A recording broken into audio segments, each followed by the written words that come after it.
สวัสดีครับทุกท่านครับนำพาทุกท่านมาที่หนองหัวลุงบ้านสนามชัยหมู่10ตำบลห้วยขยุงอำเภอวารินชำราบจังหวัดอุบลราชธานี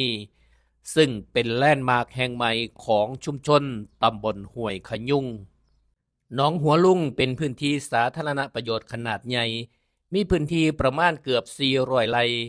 มีประวัติยาวนานโดยเคยใช้เป็นสนามบินของทหารอเมริกันสมัยสงครามโลกครั้งที่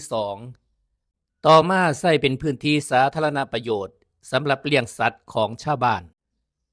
และเป็นพื้นที่สำหรับรับน้ำจากห้วยขยุงในช่วงน้ำหลาก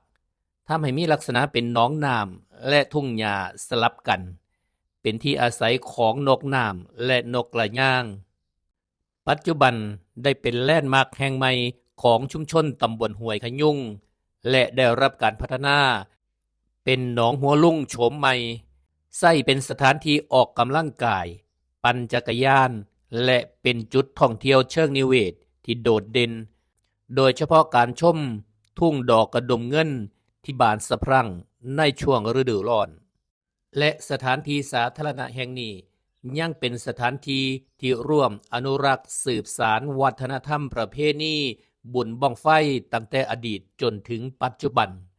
โดยใช้สถานที่แห่งนี้เป็นสถานที่จุดบั้งไฟของตำบล